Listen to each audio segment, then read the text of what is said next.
Are you guys happy sitting way in the back all by yourself? You're okay? Just in case they got a bug out early. Okay, no problem. Thank you for attending the workshop. Doug and I are going to be working together. My name's Allison Fleming, and I'm the managing principal for Waddell & Reed over in Torrance. Doug is a financial advisor in our office, and when he first came in and was introduced to me, I was really impressed with what he wanted to accomplish with his career as a financial advisor, because it was a little bit different. He shared with me his own personal story about his son and the autism. I'll let him share the details with you on that. But we found we had a really strong connection because I married into a special needs family. My brother actually has my husband has two brothers that are disabled. And so Doug and I had an immediate connection. We started working on this presentation to help families sort of take a look at all the things they need to consider, both financially and resource-wise, along the spectrum of the ages and stages. So, Doug, would you like to talk a little bit about why you're here? Michelle knows me. First of all, everyone here has a child with special needs, correct? Age groups, anybody with a child under 5? Okay, how old? 4.5, okay. Anybody with a child between 5 and 16? Okay. Anybody over 16? How old? I got one of yours. Okay. I do this because what I do with my presentation here is we actually start looking at a timeline, a lifespan. I spent a couple of years formulating this presentation, and finally we got down into a pretty good graph that Allison and I have helped and put together. And it's still not complete, but it is a great primer for any parent or caregiver of a child with special needs or a young adult with special needs. As we go through here, first of all, we're not going to finish the slideshow. The slideshow is really kind of designed for about an hour and a half presentation, but we can talk through most of the components. In smaller groups, we can be very interactive and we can ask questions. Actually, the best things that we learn is from other people's questions and how we can respond to them. So I welcome you to ask any questions as we go through this. I define this as the key ages and stages because we've got ages that we go through in our children's lives, and we've got different stages and how that compares to what I call a traditional family and a special needs family. Allison, if we want to go through, okay, disclaimer, just so you know, this is general information for legal or tax advice. We recommend that you work with any type of person that you are working with, or part of what my service is part of those resources and services that we can point you to that can help you with some legal or tax or educational advocacy advice. So what we're going to talk about is the key ages and stages of our special needs families, what the immediate considerations for, and immediate consideration could be from today through tomorrow, through next year to into retirement. Most of us have to face at one point in time what we call a survivorship issue. And that's when we're no longer here, who's going to take care of our child, who's going to look after him, and who's going to protect him. What is financial planning? Life cycle stages, if we actually get into this point, it's in the presentation, so you'll have it with you. And then any type of next steps that we try to help these families with. If we didn't move off this slide the whole time, I can talk to this slide for the next 40 minutes. And what I will do is I will talk about the stages we as parents go through, and then I'll have Allison complement by talking about the financial planning aspect. So it kind of gives us, a yin and a yang in regard to the discussions and how it applies. This is something that most people have never seen and nobody's kind of put together. And this was my dream as I was putting this together. My son turns 22 in April. So for most of you, I've already walked through your shoes. For some of us, we've got a long road ahead of us. And so we're through most of the stages. Now we're going into these adult stages, and we're heading towards, she and I are heading towards retirement stages, which changes things for our kids as well as we head towards that point. So I'm going to address just a couple of things here. I'm not going to address as much time on the first stage because we've already been through that. But the goal here is we've identified from the birth of the special needs child through what I call the survivorship. All right, I've got 6 stages. There's been some books put out. I've seen people put 4 stages together, and basically stage 4 is 22 and older. So as we kind of go forward, we're going to break down each stage, and then we're going to kind of talk about the different, pressure points, where the differences are in traditional families and special needs families. Stage 1. Is anyone here a regional center member? Raise your hand. Okay, so everyone's a regional center. Okay. Obviously, in the state of California, we know what regional center is. If we've got out-of-state people, many people have no such thing as a regional center where we're at. Stage 1 is this birth to 3. And the reason why we have a stage here is because once you get through this diagnosis, and this diagnosis, is everyone autism? Okay. Autism is different than Down syndrome. Okay? Birth and genetic defects tend to be known before or at birth. So you know from the time your child is born that you have a lifelong set of stages. Cerebral palsy, spinal bifida, I could just go down the line. Autism is different. We get ambushed. What happens is we're going through life and it appears our child's doing very well, and then something happens. Mine happened to be incredibly close to the timing of his MMRs. So there's a whole set of arguments and so forth that my wife at the time and I went through in regard to helping my son and addressing those stages. So realistically, is you have diagnosis, you have early intervention, and then you address your first IEP at 3 years old, because now at 3, they go into the stages of the schooling. So we have shock of diagnosis. Early start is obviously a key. This is huge. When my son was diagnosed in 1992, right, we had no internet. 3 in 10,000 births were autism. 80% of the kids that were born with autism were mentally retarded. Those are the statistics we had to deal with then. You want to get in the regional center immediately when you do have this diagnosis, because there are services that regional center can help you have and help fund for you. Obtain a thorough diagnosis. I've had some doctors, psychologists say we really don't pay attention to most of the diagnosis until they're actually 36 months, which is 3 years old. My son was diagnosed at 21 months and happened to be down in San Diego by a young doctor who's very famous right now, Eric Corshane, who does a lot of the brain research study at UCSD. Last but not least, you have to start paying attention. If you've got older siblings, you need to pay attention to the family dynamics. I don't have an older sibling. I have a younger daughter who supposedly is normal, but man, she's 19 right now, and my son is so much easier than her. So that's in regard to the stages that we look at from our services and regional center. Is that you? That's me. Okay. And then what happens in stage 1, and again, this is foundational, your lifestyle is disrupted and you have to start thinking about different priorities. Everything changes and different thoughts types start to emerge. Estate planning and guardianship become an even bigger issue. Now, I believe it's a big issue for every family who has children to make sure that their stuff is in order to take care of their family, but especially when there's a special needs child, it's very critical because there are expenses that can be anticipated or maybe feared but not known that have to be planned for. So retirement planning also takes on a new meaning, because normally if you have a child, you assume they're going to graduate at 18, go to college, they're going to be out of the nest somewhere 22 to 25, hopefully, right? And so when you yourself retire, the empty nesters, you've heard of that term, right? The empty nest syndrome. With a special needs family, that really never happens in the same way. So the whole thing has to start changing.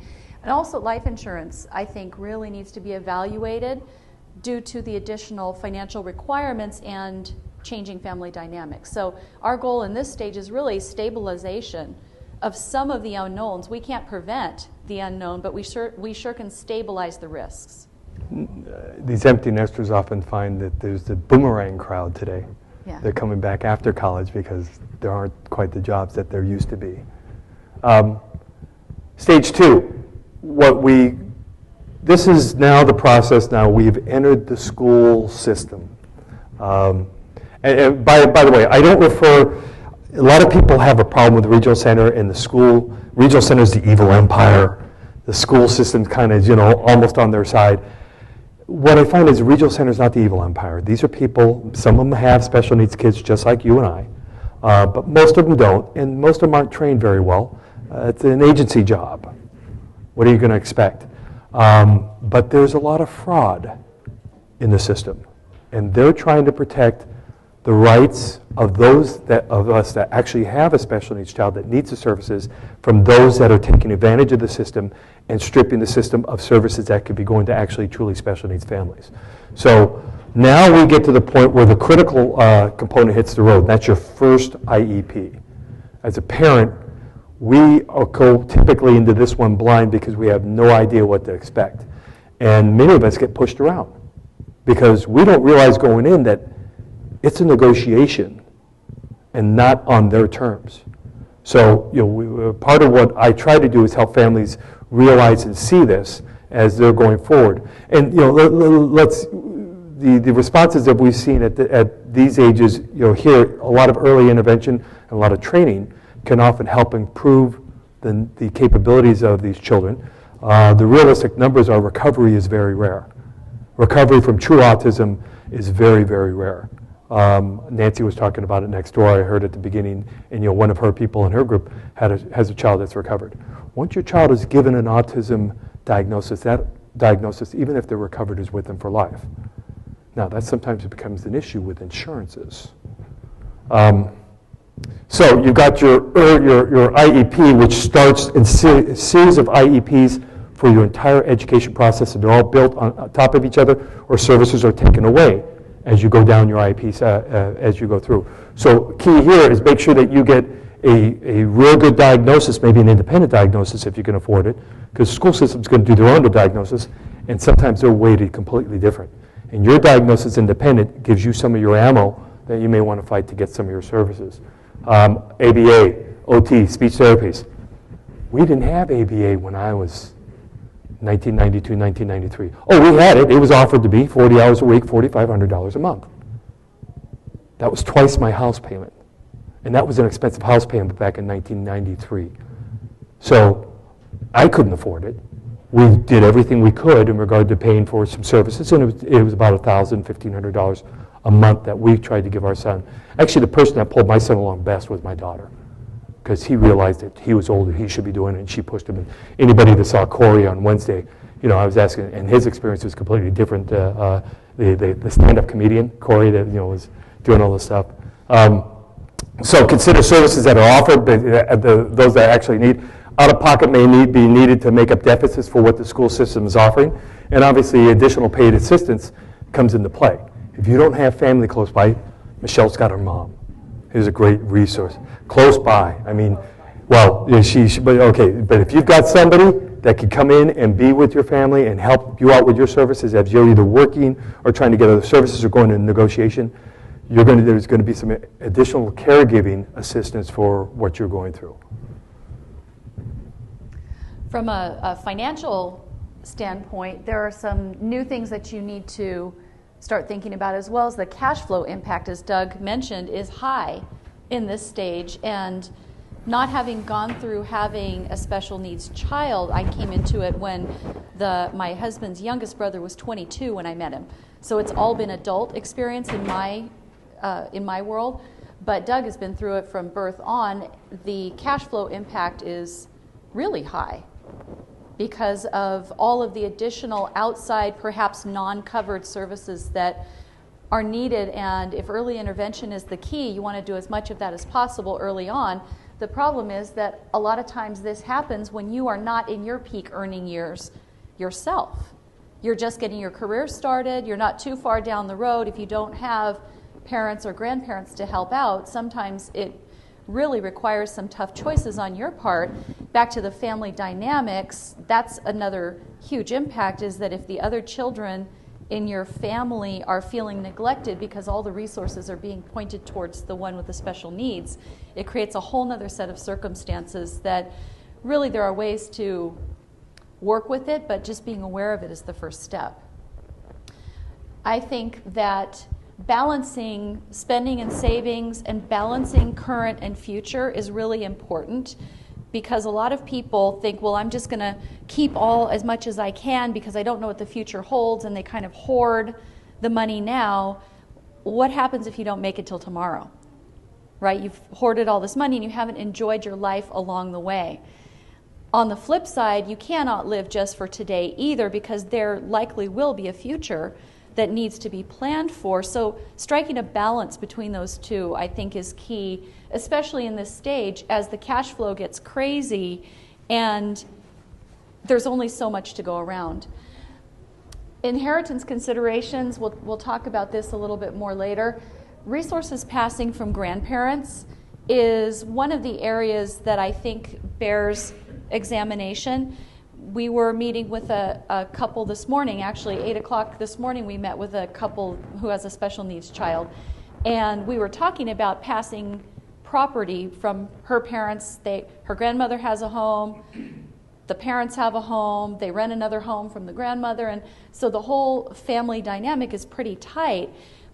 Her special needs child is set to inherit money at some point along the way, and everybody probably knows you shouldn't have a special needs person probably inheriting money directly, right? That's what the whole special needs trust is for, is to protect them from creditors, predators, and themselves, really, because they may not make choices that are good for themselves from a financial standpoint. So this is where I think the family conversation should really take place. If you live in a family where people can talk to each other about these kind of things, it shouldn't be a topic that's off limits. It really should be a topic that's out in the open, because it's a whole family decision on how things proceed, especially if there's multiple siblings involved. And equaling out the estate is a whole nother conversation that sometimes causes a lot of rift within the family. Before we move the slide, many of these subjects are subjects in presentations and workshops all in themselves. We did this presentation first together back in October at the Friendship Circle in Redondo Beach. We did an estate planning seminar for the special needs family at the Friendship Circle in January. We're doing the same thing for the ins and outs of the Special Needs Trust. And the estate planning had an estate planning specialist that knows special needs and writes special needs trusts as well. The ins and outs of the Special Needs Trust, I'm having one of the top special needs trust people out of the whole Southern California area, Cynthia Pollock, out of Redondo Beach. She's actually doing the presentation on the ins and outs of the Special Needs Trust. And that's, there's many of these that run as a subject themselves. In regard to the grandparents and so forth, many grandparents have insurance policies and they have put them in the beneficiaries of some kids. You want to make sure that that's not going to special needs kids, because there's a whole series of what we call supplemental security income, and we're going to touch on that when they turn 18, Medi-Cal benefits that you have to have minimum assets in order to qualify for. But, like some of these big clients that have a lot of money, they can put $10 million in a special needs trust, and they can still get the benefits, at least Medi-Cal. They may not need SSI, but man, if you have got a Williams syndrome child with a genetic heart defect, and you have no insurance, you could spend millions of dollars a year in a hospital going through heart stuff. I mean, healthcare costs. Yes, sir. My mother was on her last years, so to speak, and we were trying to lower her net worth, and it was a way in which my brother was able to take out $40,000 and put it into a special needs trust for my daughter, because that's excess of the amount you can gift in any one year. Sure. So that was a useful tool to do that. Yeah, interesting. But just before we can go step to stage 3, one of a pretty well-known psychologist out in the Valley has 2 special needs kids. One of them is in a wheelchair, and she happens to have a brother that's a very successful hedge fund manager, and he's constantly putting chunks of money into college funds and so forth. And same thing, they've got the ability to move them around in the college funds, but also most people don't fund a special needs trust until they pass, and then it springs to life because it's either an insurance policy or a piece of real estate or whatever you're putting in their 401k. And this world has been kind of pushed into life insurance, and that, for me, that didn't work. At age 51, the life insurance policy I identified was so expensive that it was like a nice foreign, European car payment, and I didn't even get to drive it, smell the leather, hear the engine. Life insurance policy right now, because we pay 5%. Okay. Yeah. So we like it. Okay. And it's an older policy that is no longer available. There's a reason why it's no longer available, because Too good. some of them might be too good. And so, but it's still grandfathered in the rules, so we can dump more money into it, pull money out. Good. How old's your child? 30. 30, okay. So you've got me and the lady in the back there beat, because She hasn't yet got on the regional center. We're working on it still. you have an attorney? She's getting, we got a conservatorship. No, I mean, do you have an attorney helping you try to get in the regional center? Yes, Okay, whenever my wife gets around going out to paper. okay. Good. If I can mention one other thing on the inheritance considerations, I recently got a call from an attorney because a gentleman had a couple of annuity policies. One was an IRA and one was just regular money. And he had two sons, one of whom was Down syndrome, grown man. He was 50-something years old. And then he had a younger brother who was, quote unquote, normal. Although if you met him, you would wonder. But he didn't have a disability, shall we say. He named what he called his well son as his primary beneficiary. He named his special needs son as a contingent beneficiary while he worked on getting his special needs trust put together. Well, he got it put together, but he never funded it. He never changed the beneficiary from his son to the special needs trust. And so now the attorney's trying to figure out, how do we get this thing done? Because the well son doesn't want to take the income because it's going to be taxes for him. He wants to pass it along to his disabled brother, but he can't do that because it's going directly to the brother, not the special needs trust. So it eliminates the disclaimer possibilities. It has all kinds of ripple effect impacts on multi-generational planning. So that's another thing that I think you should consider is, what are your beneficiary designations? And if you do get a special needs trust written by an attorney, make sure that you fund it properly from all sides. So Let's look at stage 3. This is a short stage. This is from 16, and what happens, and as you go through these stages, there's many things that are the same. Kindergarten, it's a move for everybody. The traditional family, special needs family, it's moving into that official school system and so forth. When they start getting 14 and 16, they're going through puberty. They're going through puberty just like other kids. They just don't understand what they're going through as well as what our traditional kids do. And at 16, typically your IEP starts asking for transition planning, adulthood. How can we start thinking about where there's independent living, independent type of, as best as independent as this person could possibly be. So the concept is that they do transition planning as part of the IEP. And again, you get an IEP every year, and sometimes you may not like the services that they're trying to take away, and sometimes you can get more. It depends on how well you squawk at them, squeaky wheel. If you stay on top of it, you nod your head. If you're staying on top of it, you'll keep what you're getting, but the schools are all trying to cut back as much as possible. Big stage here. What happens is they're turning into an adult at 18. At 22, they age out of the school system. My son ages out this July, and he's in Newport Mesa Unified. He's a 6'4", 11-year-old. He's a great kid. But will he ever drive? Probably not. Will they ever be able to hold a real job? Probably not. So, and still in regard as we get to the financial planning side, the first thing is I have the parents take care of themselves. The old plane's going down, oxygen mask, put it on first, then you help the people next to you when you're able to help yourself. I always have the parents, there's kind of 3 plans that happen. The parents plan or the parent, the family plan, and a special needs person, and you merge all three of these plans together, adding that special needs person creates a whole set of havoc to special needs planning that, frankly, most people have no concept of what to do. I know that was my problem. I couldn't find somebody doing it. And so that's why I immersed myself into it, and I started saying, we've got enough balls we're trying to deal with every day. And when somebody says the best guy I could find was, well, just give me your money and go get a special needs trust and go get life insurance. He had no idea that I couldn't afford that kind of life insurance, what I needed, but I had a duplex down in Dana Point. I can just point out, I just can't die for 15 years. We got to get the value back up. So at this stage, you begin transition planning. At 18, you're available for supplemental security income. Today in the state of California, I thought it was $831. I had an attorney the other day say it's $854. The numbers I keep seeing are $831, but it doesn't matter. It's somewhere around the middle of $800. Okay?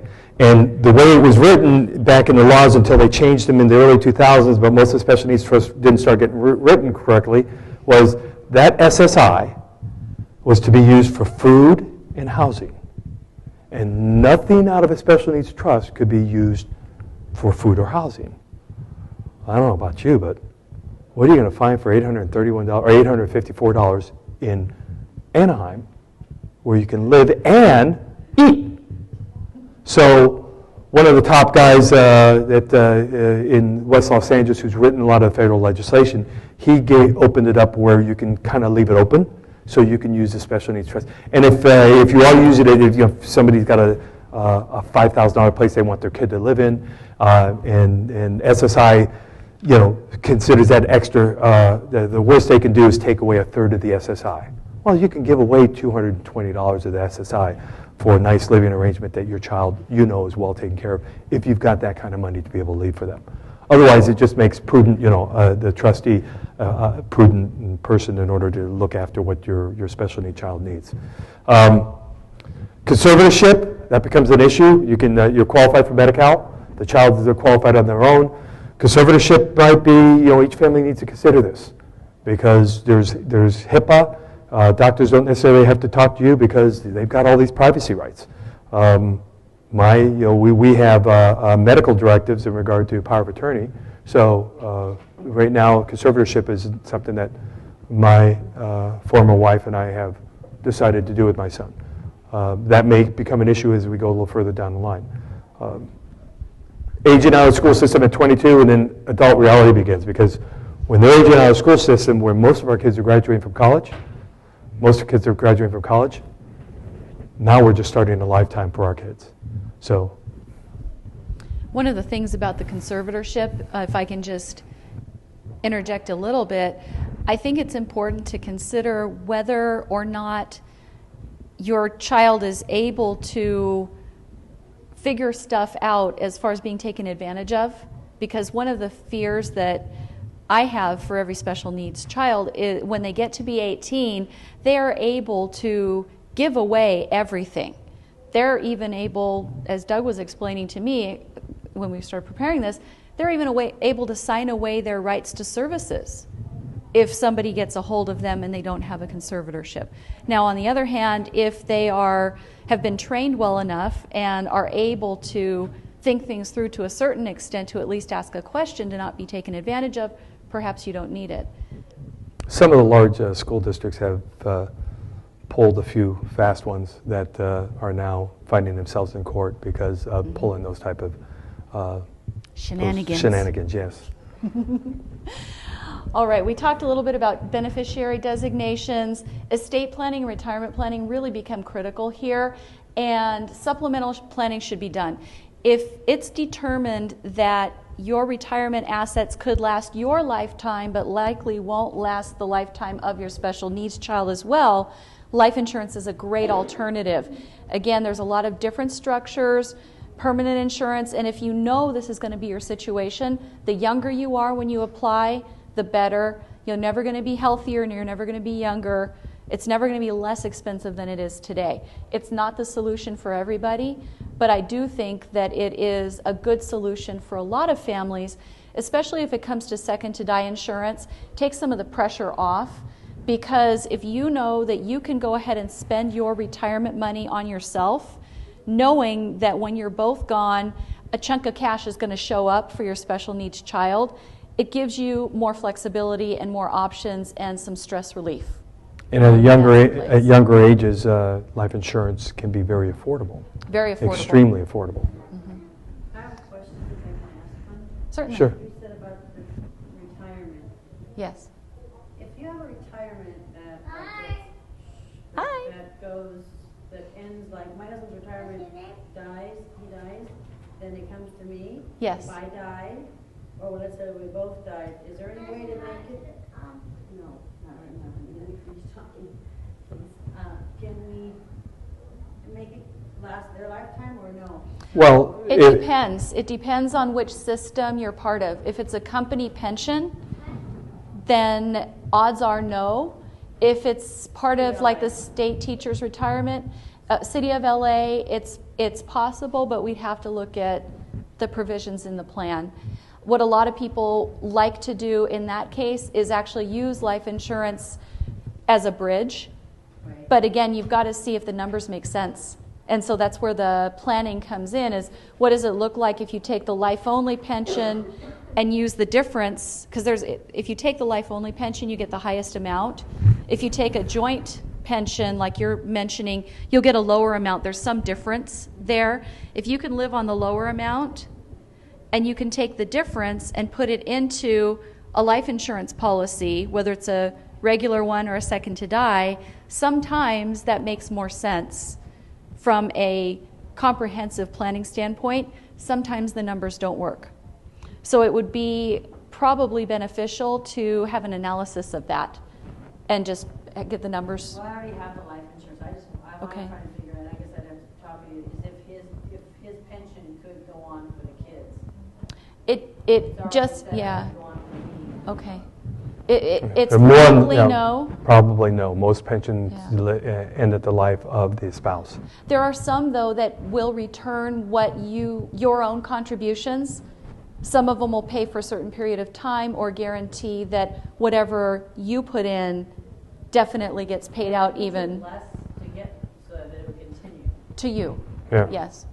But it depends on, again, the system. Yes. I retired last August, and I checked into that very same thing, and I ran the numbers by my insurance man, and he says this insurance that they're offering you is quite expensive. Mm-hmm. So he could beat the deal. Mm-hmm. So I went whole hog on my own life, Mm-hmm. and that's the difference. Right.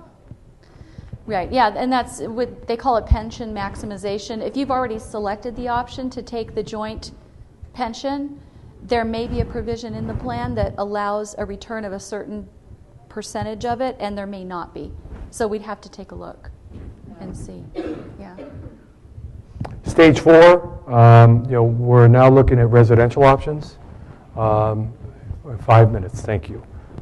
So we're moving along fairly quick here. Like I said, we won't finish, but at least we can give you a fair amount of information. Employment options, adult services and daycare type services. If you can qualify, the state offers IHSS, in-home support services. They're very strict with that. It's hard. It's usually administered by the county. And some people, depending on your situation, you can get IHSS. Some people can't. It's really how well you're able to fill out the paperwork and fight for your services there. Excuse me. Sure. Just if I can say something, because I just went through that IHSS thing. Yes. And I worked a lot with families in the county. 'Cause Yeah. the county is low income. But if your child has Medi-Cal, you're eligible for that IHSS as long as they have Medi-Cal. And at 18, anybody out of the regional center typically should be eligible for a Medi-Cal. Right. It doesn't matter. It shouldn't matter on your income. It's not. It doesn't typically have to do with the income. Well, Some parents, though, have been telling me, because I do a lot of advocacy work. sure. And they said, oh, no, it's based on my income. I said, oh, no, it's not. Yeah, it's not supposed to be, but they may look at the diagnosis and the condition of your child and determine if it's serious enough for you them, because they're running short on services. Our state is poorly managed, which, by the way, get out and vote, because these people aren't doing it. So if they're not doing it right now and they're squandering away our stuff. Now, real quick on 4 before we finish up there, you've got a stage between 22 and that's the first place where I bring in the parents' retirement at 65 to 68, and I've got that range up there. Because then when the parents retire, now your income from SSI really gets transferred to Social Security disability income, which is a higher amount. And you can still maintain SSI, but I think it's the first $65 is protected, and then it's reduced every dollar for every $2 you get. So it's not like your SSI doesn't really provide you with a whole lot of money from there on out. Yes. Are you finished or not finished yet? Oh no. What with this one? Oh, okay. So that's where you're at there now, Yeah. financial side. So long-term care planning, I think, also is extremely critical at this stage because that's one of the biggest risks, I believe, to somebody's financial security, whether special needs or not. There is no market fluctuation that will take out your financial security as much as a long-term care event. People think they don't need long-term care insurance. They're too young for it. I'm 44 years old. I've had it for a year. And the reason is because, thank you, it was my birthday yesterday. I have it because my mom had breast cancer at 46. My dad had his first heart attack at 54. The odds of my being insurable 10 years from now are fairly low, even though I'm healthy today. So it's one of the things to think about, even if you are on the younger side. That is a huge issue. And then a special care should be taken really to help the special needs child from predators and litigation. Now, I know we're kind of at the end. We started late in the session today. Why don't we go through the 5th and 6th stages really quick? And then in your handout, there are the rest of the slides are in the handout, having to do with the financial planning aspects that impact each of these different stages. So you'll see traditional family and then the additional components for special needs family. And before we wrap up here, in your packet, you should all get one of these A feedback form. folders here. There's a feedback sheet. If you wouldn't mind filling that out for us, that would be fantastic. Just let us know if you have an interest in other things. If you'd like us to get in touch with you for answering some individual questions, we're happy to do that. Also, there's a profile in there that Doug put together in one of the local magazines. Pictured it with my has a picture son, of him yeah. and his son there in front of our offices, and a little bit more contact information for Doug. I work in the same office as him too, so you can reach either one of us. My card isn't in the packet though. Just so you're aware, if you want to just provide your email address so you can be on a mailing list on the different presentations that I'll be doing around, because I'm at Generation Rescue on the 23rd with this presentation for a bunch of families out in San Fernando Valley. On the 21st, I'm at Friendship Circle in Redondo.